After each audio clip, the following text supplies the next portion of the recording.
All right, Stephen, thanks for inviting me. Happy to be here. So I'm John Wesleyman. I'm one of the vascular surgeons at Washington University in St. Louis. I work very closely with both the surgical oncologists as well as the cardio-oncologists, which is why I'm here talking today. I did my training in vascular surgery here at Barnes and at WashU and ended up staying on faculty due to the unique environment I think that we have here. And so I'm going to outline some of that as we move forward. I have no financial disclosures, but I do consult for some of the companies whose products you will see in the background that has no bearing on the conversation. And when I put together this talk, one question kept coming up, don't you mean oncoplastics? And the idea of vascular surgery as a integral part of a cancer center for so long has been lines, ports, plus minus IVC filters. And what we're finding more and more, and I think this is represented across the globe, is that cancer-free survival, at least from a surgical standpoint, is primarily a question of the resection margin and the underlying behavior of that specific tumor. And we're shifting to where involvement or encasement of major blood vessels up to and including the IVC and the aorta should not preclude en-bloc resection if that's what's necessary for an R0 resection. And so my big push is that the role of the vascular surgeon in the oncology world should begin well before the operating room is really even considered from a planning standpoint. So the role of vascular surgery in the oncology world can really be broken down into three areas. One, the primary surgeon for primary blood vessel or blood vessel wall pathology, the support surgeon primarily involved in managing ischemia during resection as well as reconstruction, and then the emergency responder. And sometimes patients just walk into your clinic not expecting to walk in through the cancer center door. So this is a patient of mine who is 69 years old. He was referred to me for what was being told as a type 2 endoleak, which is reversal of flow in some of the branch vessels off of an aneurysm after endografting. He had had multiple prior interventions and still had persistence of this enhancing rim on the anterior wall that you can see on his aorta. But on the review of systems, he endorsed not just abdominal pain, but also anorexia, 100-pound weight loss in the last year, and just kind of the sense of fatigue and B symptoms that we always kind of are taught to look for in the oncology world. And he had already undergone an extensive GI workup elsewhere prior to the referral. So when I got that review of systems, alarms started going off.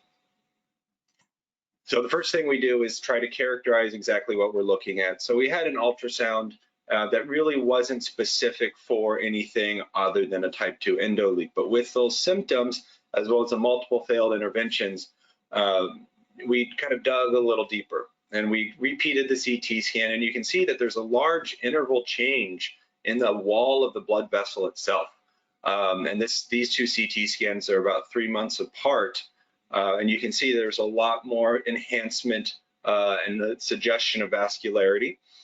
So we got an MRI, which confirmed kind of this crescentic, not really diagnostic in terms of the T1 versus the T2 signal. And so we did what we always do in vascular surgery, is we tried to treat the endoleak here. And what we saw was something that did not, at least to the naked eye, look like a classic reversal of flow through a blood vessel. We had this really bizarre neovascularity. And so we kind of took a step back and said, what could this be caused from? There's a few reports of primary angiosarcoma, and so as doctors, we did what we always do. We decided to poke it with a needle, and we ended up getting this really bizarre dysmorphic, dystrophic collection of cells that was consistent with epithelioid angiosarcoma. Even though I'm a vascular surgeon, this was the first one I'd seen in training in my career. This is typically kind of the last chapter of the last textbook for our vascular world. And so the question became, what do we do with this? And that's where we went down the pathway of the oncologists and doing what we always do with a staging MRI and a whole body PET. Unfortunately, this man also had a synchronous squamous primary of his left lower lobe, and so he's currently undergoing chemotherapy and radiation therapy. But I bring this up as a way to show that the vascular surgeon in the oncology world exists outside of the cancer center as well as within the walls of the cancer center, given the pathology that we see on a day-to-day basis.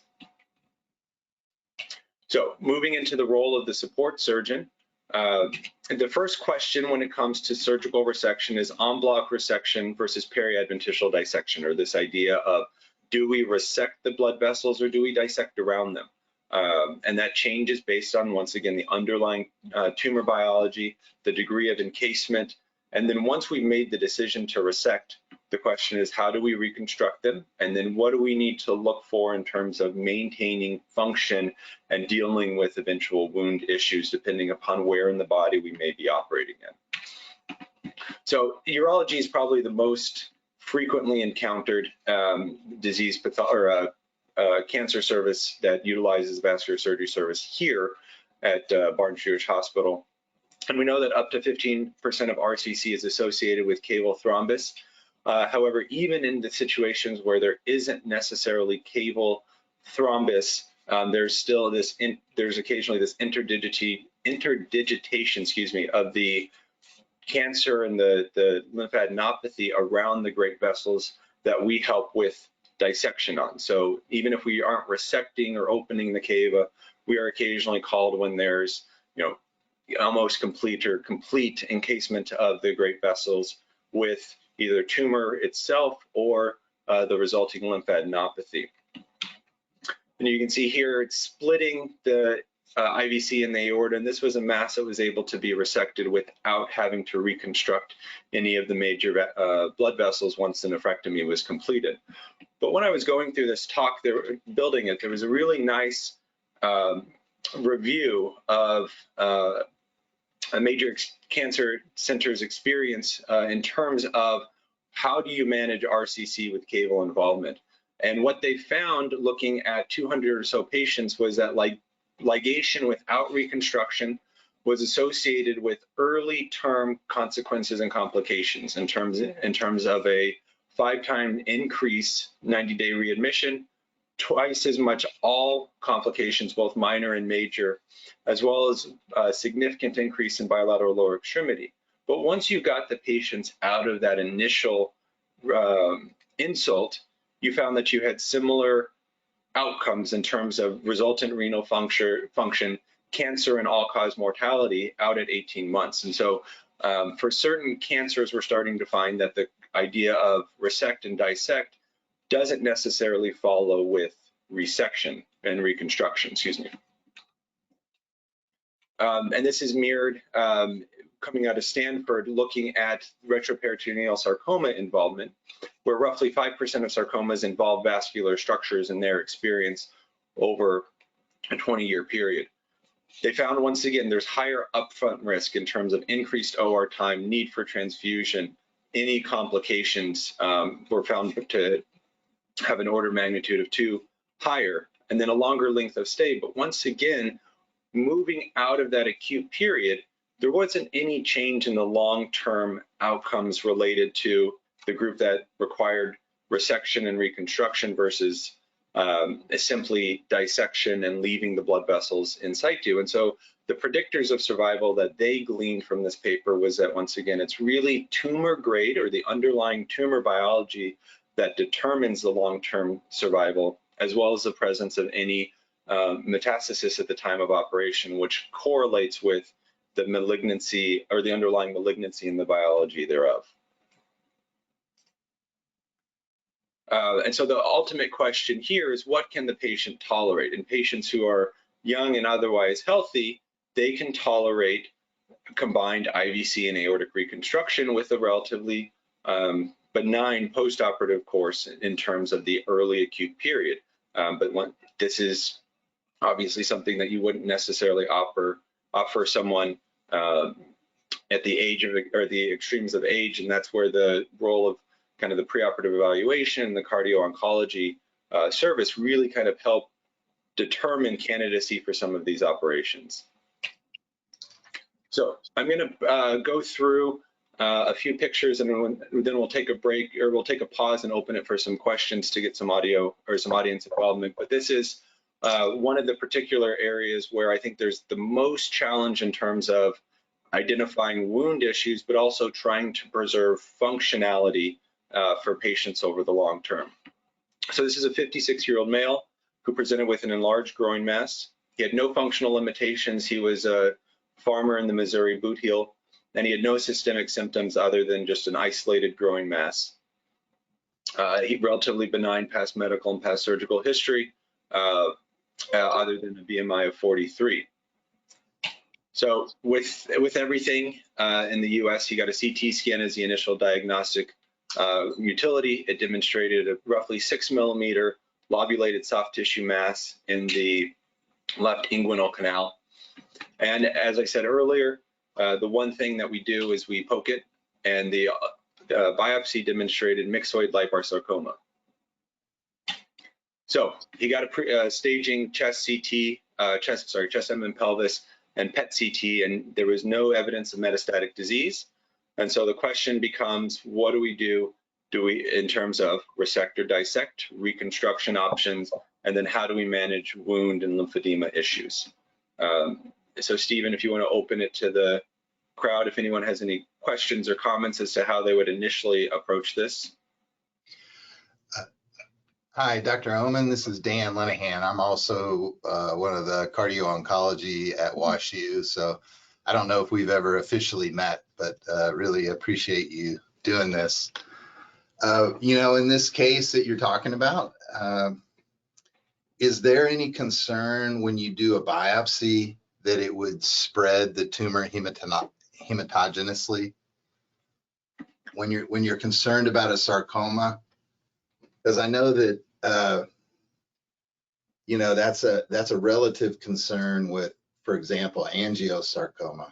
But I don't know, like in this case, this is the lower extremity tumor, and you're trying, or lower abdomen tumor, and you're trying to figure out what the cancer is. Good question. So that is a concern across kind of the spectrum, particularly with abdominal tumors in terms of seeding of the tract, and that's something that when we send off specimens, we absolutely tag kind of the area where the biopsy needle, whether it was an endoscopic or a ultrasound guided transabdominal biopsy, was done. And in these groin tumors, particularly, you know, we have a large Merkel cell population that gets referred to the Siteman Center here with Dr. Fields. We absolutely have them mark on the skin where they punctured to do the biopsy, and we try and core out not only the mass, but also the potential tunnel that the biopsy needle traversed to be able to get there.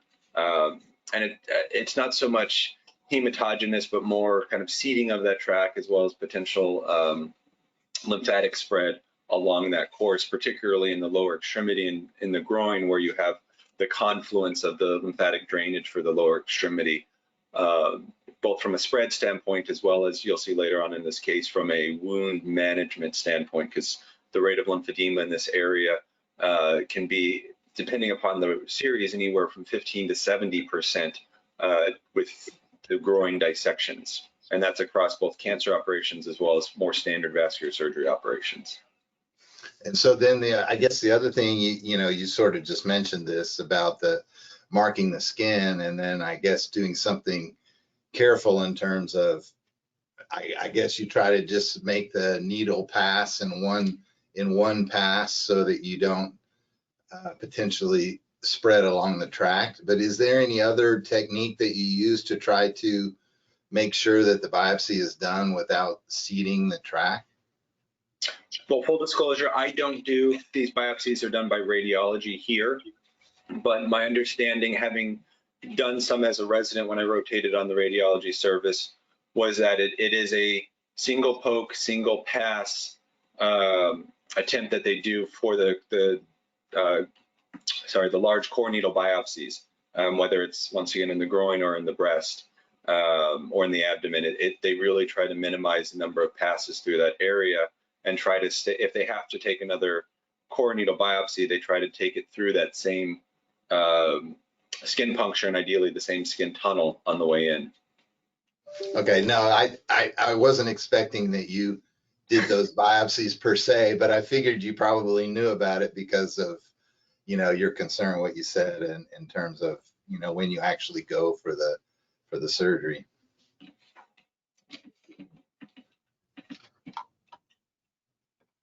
I don't know if any others have questions.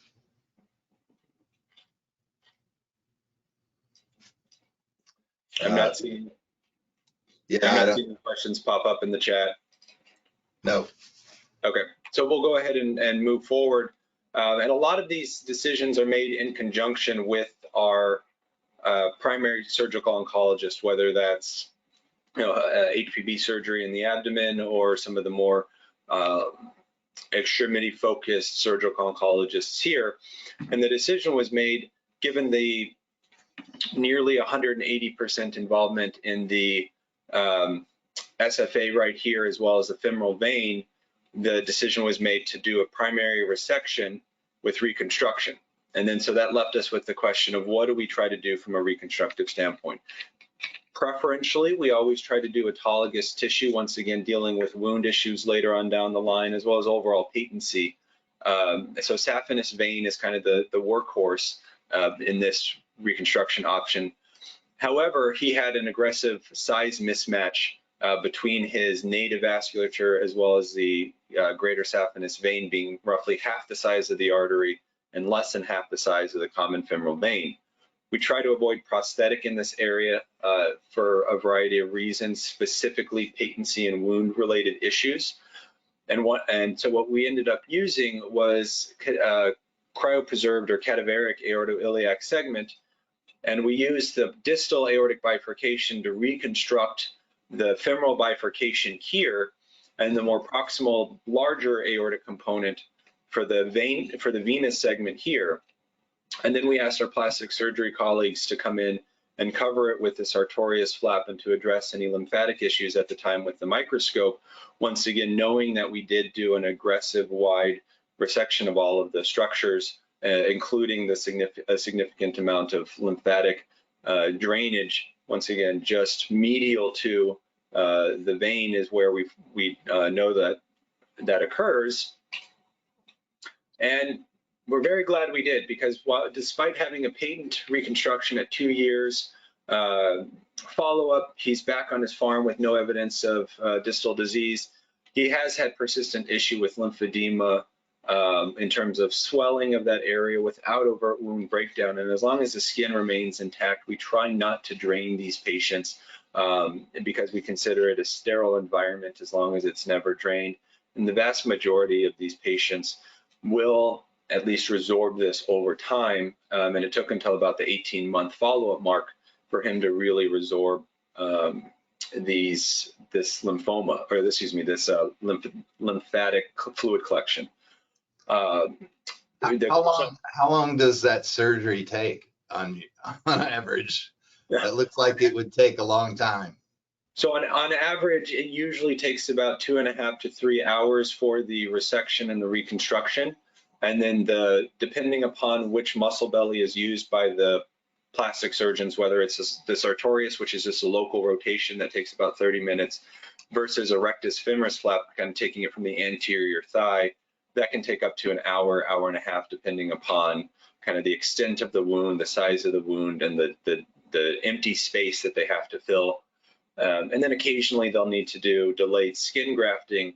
Once again, if the biopsy was done elsewhere and they had multiple needle tracks and we had to core out multiple areas, there's often a large soft tissue defect. Thank you. And so the decision in terms of anticoagulation for venous reconstruction is always a question. I have 10 partners. You ask all of us, you'll get 11 different answers, but 3 months is kind of what I do in my practice, particularly if I'm using non-prosthetic reconstructions. And so that's something to consider in terms of oncologic needs in the immediate postoperative period, is the length of anticoagulation. I think the we actually have that decision to make months later, just like you said, where if somebody is getting active therapy for their cancer, so they're getting ongoing adjuvant chemotherapy or whatever else they're getting, I would personally continue that anticoagulation for an extended period of time, unless they were having some bleeding issue. And this is why once again it's critical to take not just the view of the surgery, but also everything from the pre and post oncologic considerations. And so that's why Jose has my cell phone. You'll probably have my cell phone soon enough as we move forward. But I wanted to just briefly go over this paper because I think it gives an idea for kind of the non-surgeons how we kind of approach this in different age groups. And so this is out of the University of Nebraska. They looked at their experience over 13 years with lower extremity soft tissue and bone sarcoma. So we talked, the last case was a soft tissue sarcoma, but they also involved, or they reviewed their pediatric experience with bone sarcomas. And so for anyone who needed reconstruction, once again, they preferred greater saphenous vein, ideally from the contralateral limb to avoid any venous drainage issues with the affected limb. But for children, it's all about preserving function over the long term. And that's something that is very critical. And initially, when you have distal femur sarcomas, the standard treatment 15, 20 years ago was primary above the knee amputation. And if you can imagine doing that on a 5-year-old, that's a devastating effect on their long-term functionality.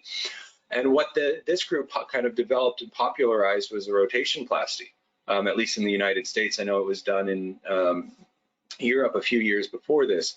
And they basically transitioned the ankle as a functional knee joint, so that way they can have a more functional prosthetic. They found that it was ideal in children due to skeletal immaturity, and they didn't have any structural deficits over the long term. And they really only found one conversion to above the knee amputation in the childhood population due to reperfusion injury.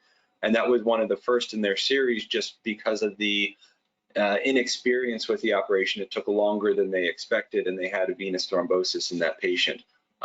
However, pay attention to the adults. There's still this idea of the underlying blood vessel biology in terms of peripheral arterial disease that did require them to require an above the knee amputation for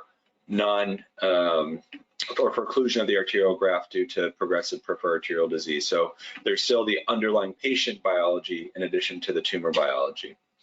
So this is kind of how we as surgeons approach this, particularly from the vascular side. And we apply this technique and this thought process all throughout the body. And I'll give some brief examples, but it's resect first dissect. How are we going to reconstruct? What do we need to worry about for the reconstruction, particularly in the lower extremity or the groin? And then how do we preserve function? And the University of Toronto group has done a really good job in terms of the Toronto Extremity Score, identifying functional outcomes for these patients. And what they have found is that, once again, it's tumor size and tumor biology, wound complications, and whether or not a motor nerve is sacrificed that lead to changes or differences in the functionality of that extremity after resection.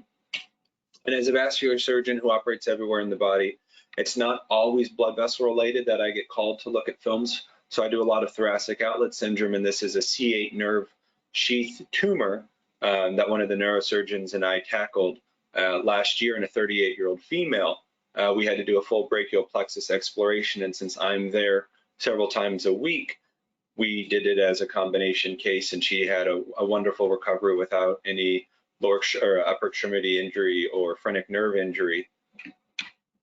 And sometimes they're just in the way. So this is an 18-year-old female with an L4 giant cell tumor who presented with root and cord compression. You can see on the slice on the right, the IBC is laying directly on top of the tumor, and the aorta is involving the medial margin of the tumor. And sometimes it's just a matter of simply dissecting them out of the way so that the surgeon is able, or the oncologic surgeon is able to do the cancer operation that the patient needs. And my job is to minimize morbidity over the long term for those patients. And here's the reconstruction, and she's done very well at 6-month follow-up. I'm sure the neurosurgeon was excited to have you there. Yes, I joke with these patients that my job is to put up bumper guards and protect the patient from the neurosurgeon and let them focus on doing the resection and the reconstruction that they need. And patients often respond well to that little bit of levity during their post-operative period. And then as a vascular surgeon, I get called as an emergency responder. Sometimes there's children or adults who are undergoing cancer operations or operations in general where a blood vessel is injured, and our expertise is needed. And one of the things that we're doing is integrating with these surgeons after the fact to be able to discuss how can we avoid this in the future, but also how can they preserve options for us in terms of reconstruction. And this is one that really kicked it off. This is a 15-year-old girl who is undergoing a ganglioneuroblastoma in her left superior chest. And this was being done with the pediatric cardiac surgery service and the pediatric surgery service. When they were getting the specimen out, they had a avulsion of the left subclavian artery and the vertebral artery without any planned options for reconstruction. And so I got called somewhat emergently. Once again, preferred conduit is always autologous, but if the leg's not prepped and if we don't know what the saphenous vein looks like ahead of time, we don't really want to spend the time trying to sort that out during the operation when you're already potentially having posterior ischemia or upper extremity ischemia. And so we used a 6mm prosthetic, which is a good conduit acutely, but for a 15-year-old girl, that sets up a lot of concerns over the next 5 or 6 decades of life, and expecting her outcomes to be related to that. As you can see, the vertebral artery was swung over onto the thyrocervical trunk. So if that bypass occludes at any point in time, at worst, her arm won't be ischemic, but she may develop posterior cerebral ischemia or subclavian steal syndrome with use of that arm. That's something that can then be resurgically addressed. So once again, it's function and long-term thoughts for these patients. And I know I'm a surgeon, but sometimes what I do is not always surgical. I'm not always Paul Hogan running around the hospital with a large knife for patients. And I do have to give a warning because I know I'm giving a talk to a group of cardiologists and a vascular surgeon. I won't presume to tell you anything new about RV hemodynamics or function, but some of the cases that I'm going to be moving into and some of the situations I think are going to be germane to all of us, and we've all probably encountered these before. So, we can put me in the stockades afterwards if you want to get your rotten fruit and vegetables ready. But this is a 67-year-old male with metastatic pancreatic cancer who presented with new onset dyspnea, orthostatic hypotension, and abdominal pain. He had undergone neoadjuvant chemotherapy. His Abraxane was actually held for a period of time due to pancytopenia. And then he underwent a distal pancreatectomy about, I want to say 5 days prior to this. He presented, or as with all, we get a CT scan, and he presented with this, a large port-associated thrombus with the yellow arrow that you can see extends into the RA and actually was across the tricuspid valve, as well as a pulmonary emboli in the right lower lobe segments. You can see that with the red arrow. And so we were called, cardiac surgery was called, and we approached this kind of in a multidisciplinary manner. And at the time, there wasn't a lot written in the literature, but I'll open it up to the audience. How is this managed in your institutions, or what would your next expectation be? Yeah, Sebastian, I don't know if you have a comment. I see that you're on.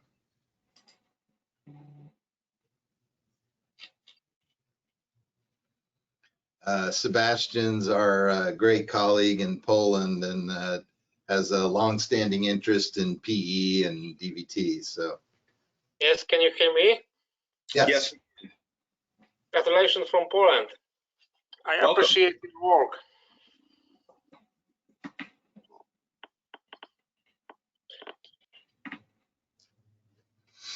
Can you yes.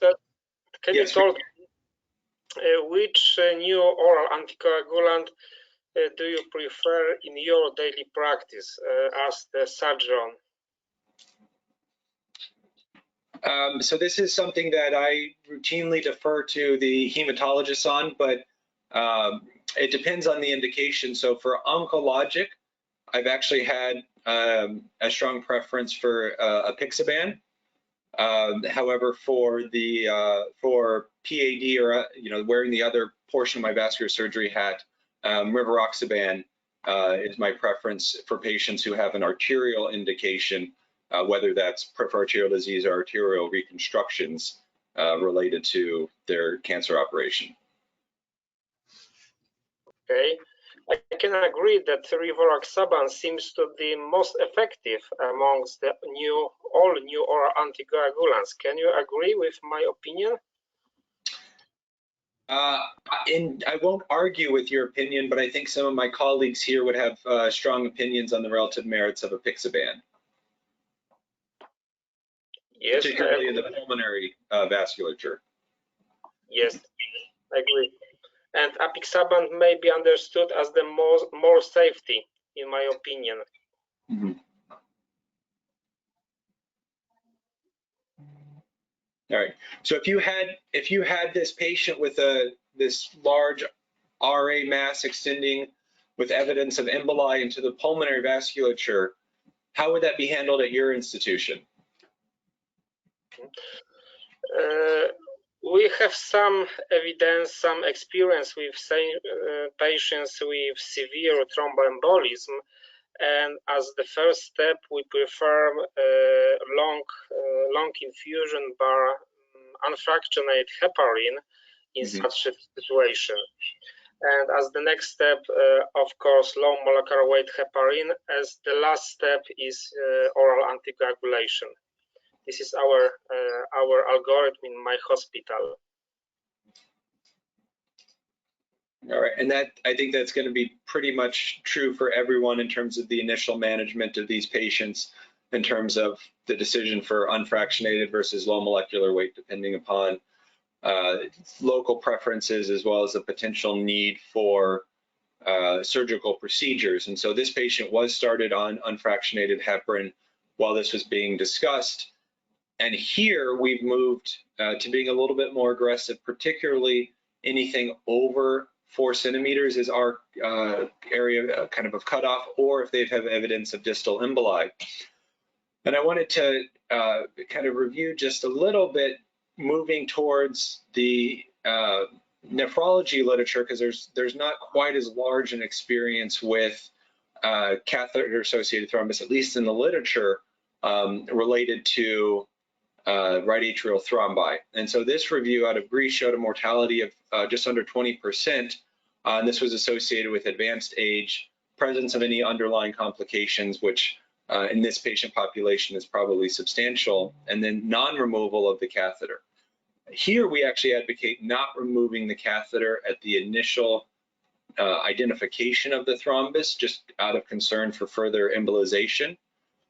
They treated patients with systemic thrombolysis that showed marginal success, and then surgical thrombectomy was offered for those who had once again had a larger thrombus. They used 6 centimeters. We use 4 centimeters as decision here for either percutaneous or surgical thrombectomy. Here is their outcome, or here's their kind of flow sheet in terms of how they manage it. And once again, we don't necessarily recommend removing it at the time of the initial diagnosis, rather consulting both cardiac surgery and vascular surgery. If there's evidence of emboli or large thrombus, we evaluate them for therapy and not anticoagulation or medicine. And so here, the question of are they suitable for surgery, we actually take that as, are they suitable for some sort of large volume percutaneous removal? And that's our first and preferred management for these patients. Thrombolytics in this population has an overall high risk of bleeding. And in the oncologic patient population, particularly post-operative, is usually absolutely contraindicated. And the open surgical embolectomy has case report series with fatality as high as 40% in those who have a massive pulmonary embolism. So we've adopted the use of the Angiovac system, and I'll show some pictures of that here. And this is kind of the first review that came out in the American literature looking at its use in various areas of the body, whether the IVC, the right heart, or the pulmonary, the actual pulmonary arteries. And as you get more centrally, the rate of success really kind of decreases, given some of the limitations in terms of the catheter and the stiffness of the catheter. So here's some intraoperative images or intraoperative echo images from this patient. Bear with me, hopefully they will play. Oh, this is very disappointing. They were playing last night. Let's see if this one will play. You know, sometimes I've seen it happen with this webinar that if you click back one in your slide deck and then go back into it again, it will sometimes work. So here, let me stop sharing my screen for a second.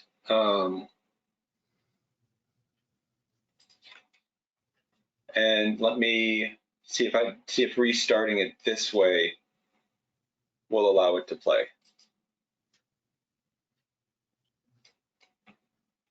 Nope. All right, well, sorry. Try one other thing. So go out of your slide set and then put in the list, get it in the list view down there in the bottom. Yeah. This then one? Yeah, and then copy that slide. Just copy it and put it right there. Yeah, perfect. And then go back to the first slide and go back into the presentation mode. And it might work. Stephen and I were working with this. Hey, Wes. Oh, got it. So you can see, even though on CT it looks like it's one single thrombus, you actually have several kind of segments of thrombus, kind of a cluster of grapes. And this is just showing another view with kind of involvement of the tricuspid valve. And I think the final one, way towards the end, really demonstrates kind of the power of this machine that can generate 5 liters of flow per minute. Basically, it's a VV ECMO circuit with a filter attached to it. And so different cannulation strategies can be employed depending upon where in the body, whether it's at the superior or inferior cavoatrial junction or more centrally on the tricuspid valve itself.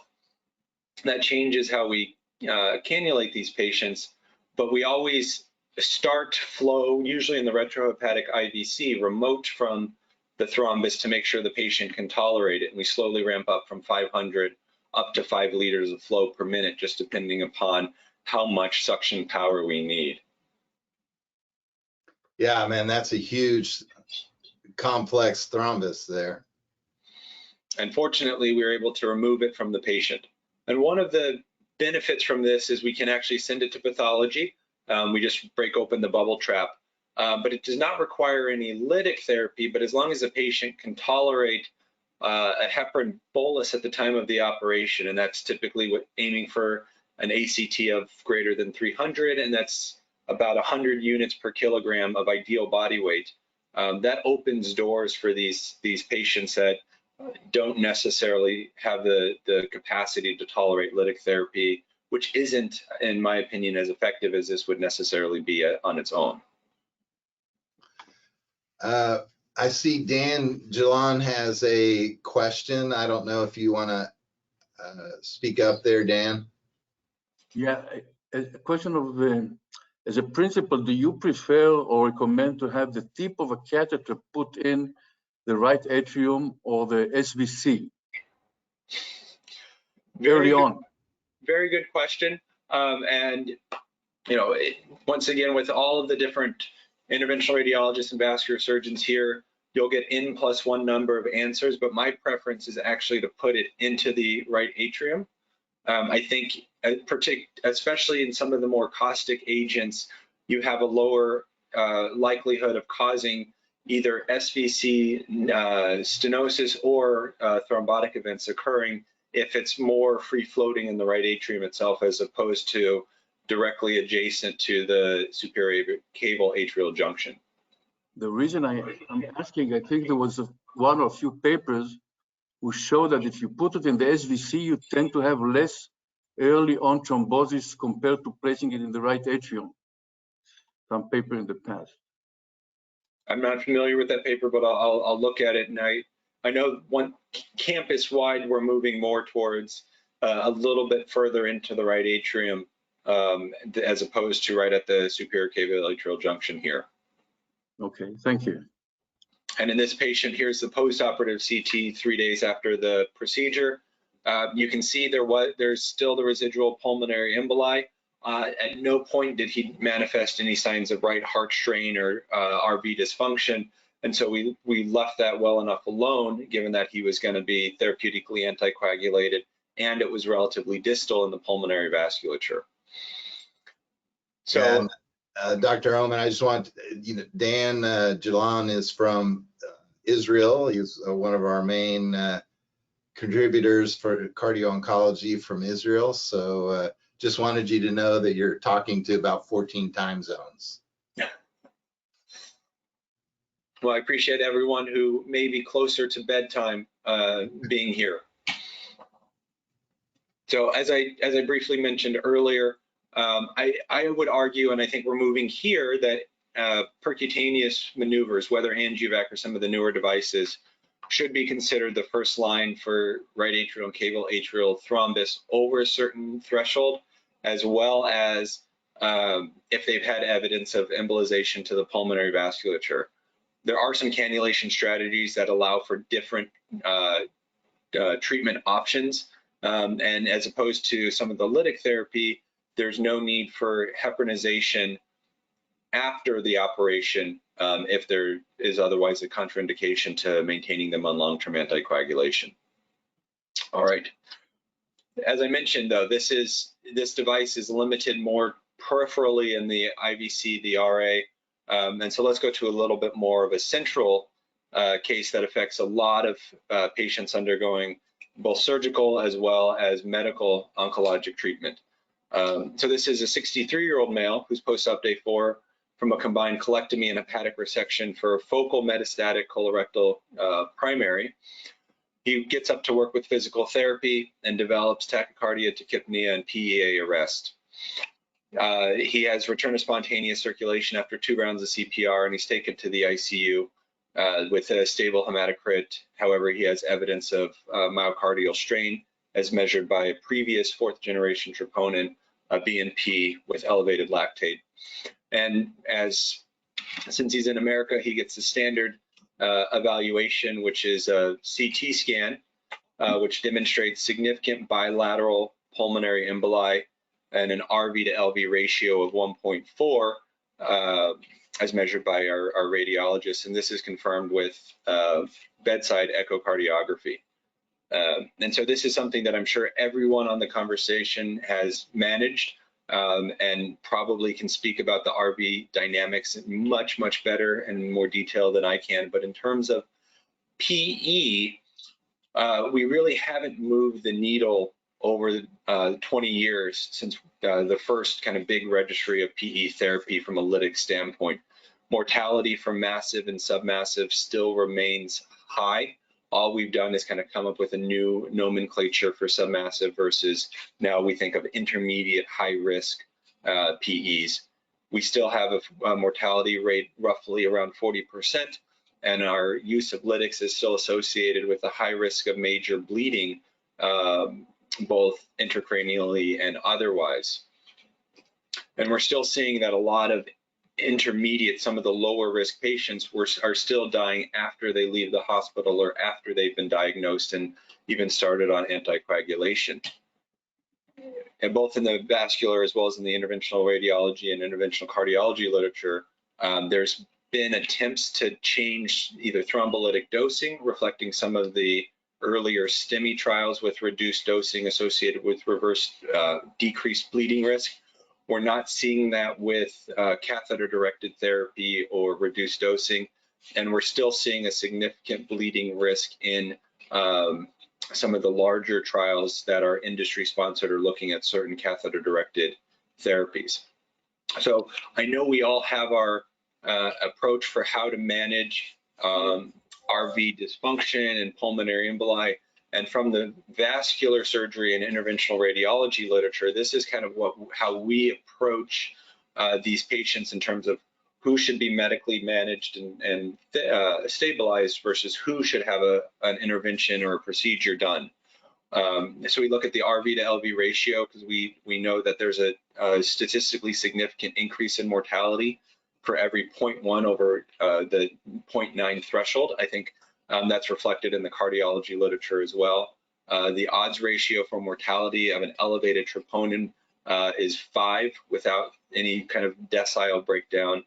BNP is a relatively poor predictor of mortality, and it's non-specific in PE, but it does at least anecdotally seem to portend a more benign course in those who have a mild troponin elevation without a significant BNP elevation. I think those patients, if they're otherwise stable, could potentially safely be watched. Those who have a more central clot, or the idea of the saddle pulmonary embolism that we're all taught about, is associated with an increased risk of both mortality as well as significant events within the first 72 hours. And then this idea of residual pulmonary vascular obstruction has been known largely from the French literature for about 15 years, that there's an increased risk of death at 6 months. And then there's decreased quality of life at 6 months and 5 years, as measured by just about every variety of pulmonary and cardiac scoring system. So I would argue that this patient probably would benefit from some sort of intervention, particularly based on the imaging as well as the biochemical evidence of myocardial strain. In talking with the surgeons, as you'd expect, they were very, very against thrombolytic. And so he underwent percutaneous large volume suction thrombectomy. So here's his preoperative pulmonary angiogram. And this is not uncommon, where a lot of the acute clot gets lysed with the initial heparin infusion in the time it takes to make the decision to intervene and to actually get them to either the cath lab or the operating room. However, we know that there's always a chronic nidus or component of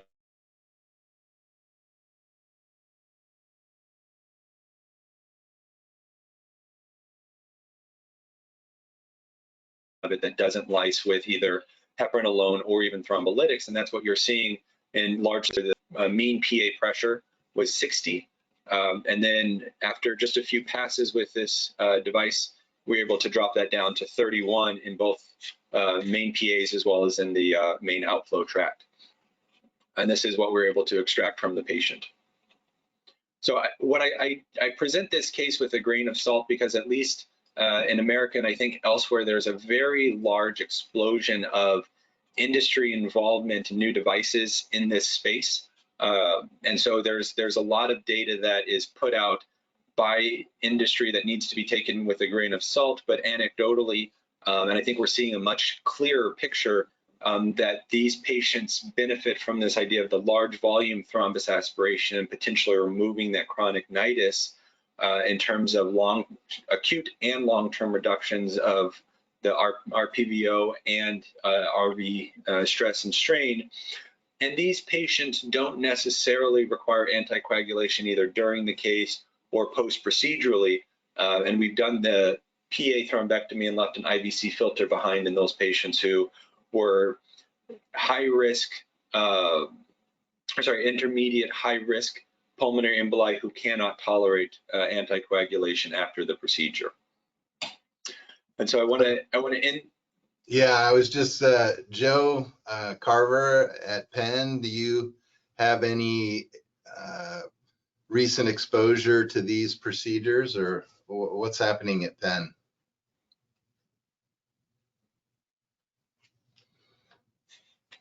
So, Angiovac, yes. I mean, people are doing the same kind of things that John described. We actually have a PE emergency team that gets activated with any sort of intermediate or large burden PE, and that similar to what you described it at WashU, that they do a variety of things to decrease the clot burden. Great. And then Daniela, I don't know if you'll unmute, but Daniela is our longstanding great colleague from Milan at the Institute of Oncology in Milan. And I would just be curious if, Daniela, if you guys are doing any of these procedures there.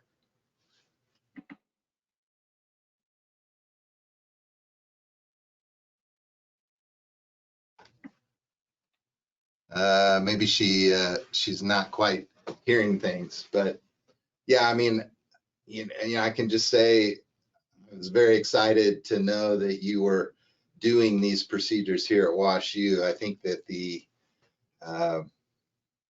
I've been at several different institutions, and most of them don't do these things, or at least they didn't when I was there. So I think that it's really great to be able to physically take out these large clots.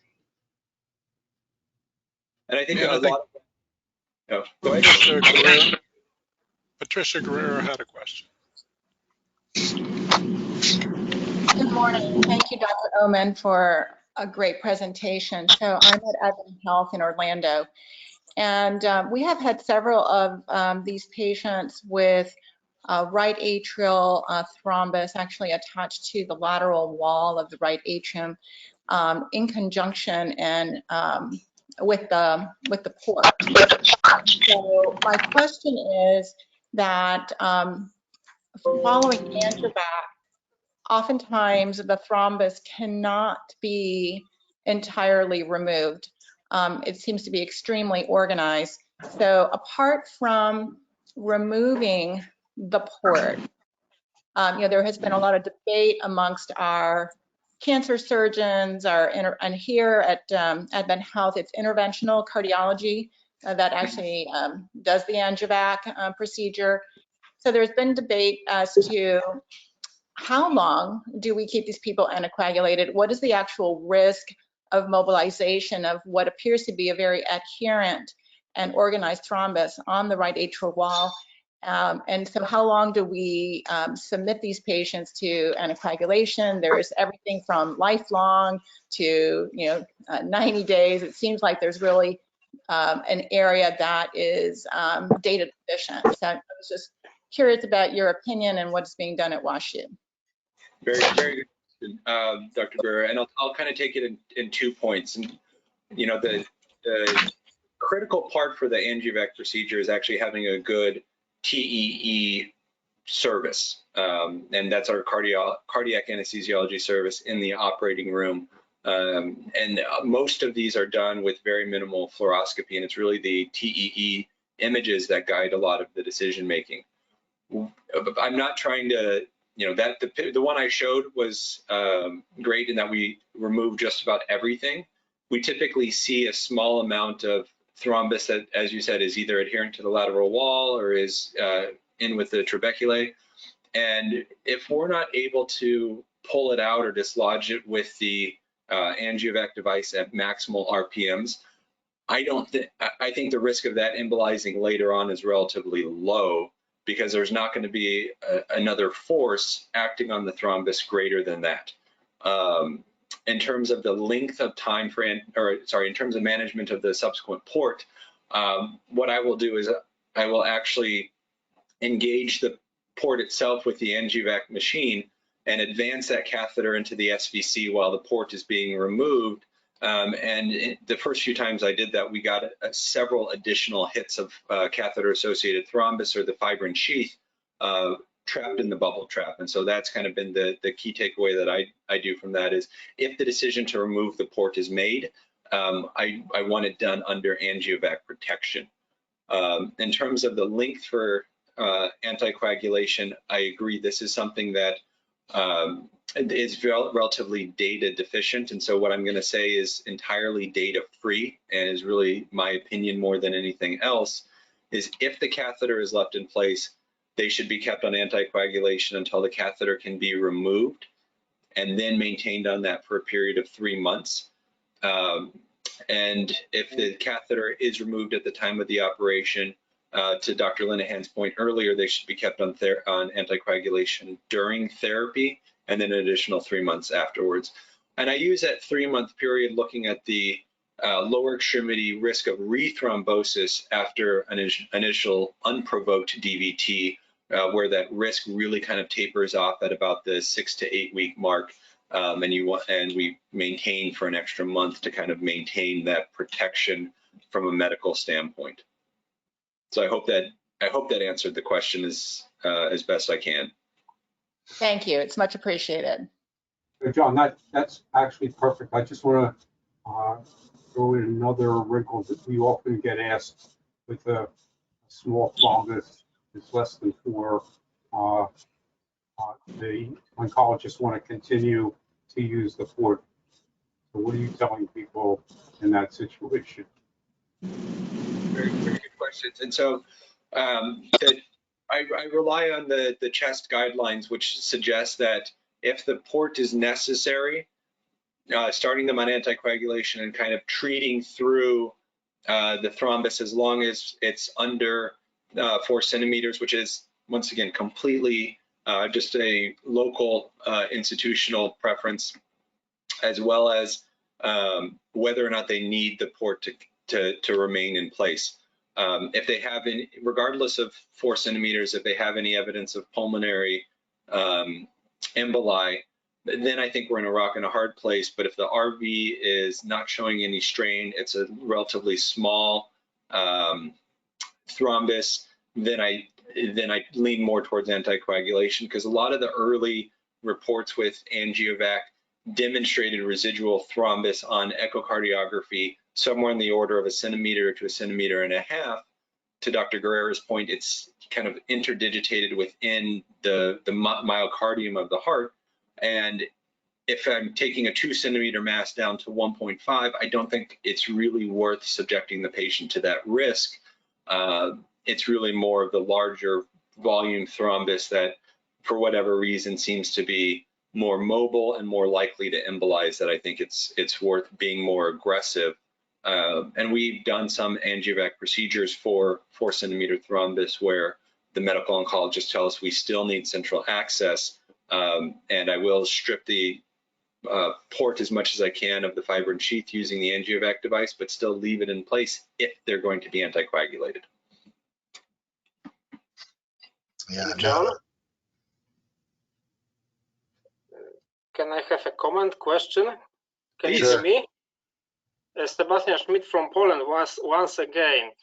I told you about our preparation to use long-term infusion with unfractionated heparin because I work in oncological center, and we have many patients with extended pulmonary embolism with the thrombi in the atrium, right atrium, and this situation coexist many times with very aggressive metastatic cancer disease. During last 2 months, I remember 2 young women, one with ovarian cancer, metastatic ovarian cancer, one with leukemia, and we had to use long-term infusion with unfractionated heparin to stop the aggressive pro-thrombotic aggressive of cancer disease, and we decided to use chemotherapy during intensive care in the intensive care unit, because only in this way we could improve the prognosis. When we use the chemotherapy, the prothrombotic activity in these two women was significantly lower. We could use low molecular weight heparin, and only in this way we could think about surgical intervention. So maybe our algorithm is not best successful, but based on my own experience, I think that in many cases the first steps should base on the very aggressive anticoagulation and chemotherapy, and then we should decide about intervention. Of course, my hospital belongs to PERT consortium, and as the first step, we use intervention, surgical intervention in patients without cancer or during radical treatment for cancer disease. But in patients with metastatic cancer, we prefer non-surgical intervention. This is my opinion, my experience. Maybe you can agree with me or comment my experience. Well, I think you bring up an interesting point in that what you're describing sounds more clot in transit as opposed to a catheter-associated thrombus. And this is a very kind of controversial area. Clot in transit, at least historically, has been associated with a 30-day mortality of nearly 40%, regardless of treatment modalities. And speaking as an American surgeon, we really hadn't had a FDA-approved treatment or indication for any of these devices, and that's changed in the last few weeks. So for patients who have metastatic disease with a poor prognosis, I would agree with you that medical therapy is probably the best option for these patients, and just managing the symptomatology as best we can. But if if they have a less malignant cancer, once again, everything I'm saying still comes back to what is the underlying tumor biology and the underlying cancer pathophysiology. And that's where I, as a vascular surgeon, don't really have the expertise, and I really rely on both the medical and the cardio-oncologists in terms of overall prognosis. Because if there's metastatic disease, but there's a good prognosis, particularly in a younger patient with clot in transit, that's someone that I would at least potentially lean towards offering an intervention on. Now, it may not be angiovac because that would widely disseminate any tumor thrombus, but some of the devices, or the device that I showed for the PE case, does not recycle the blood. And so we would be able to extract as much as we could that tumor thrombus with really minimization of the risk for widespread embolization. Well, Dr. Ohman, thank you so much. This has been really fascinating, tremendous presentation. I hope that sometime we can invite you back and you can show us how things have changed. So really fantastic. And I'll let you do your last slide there.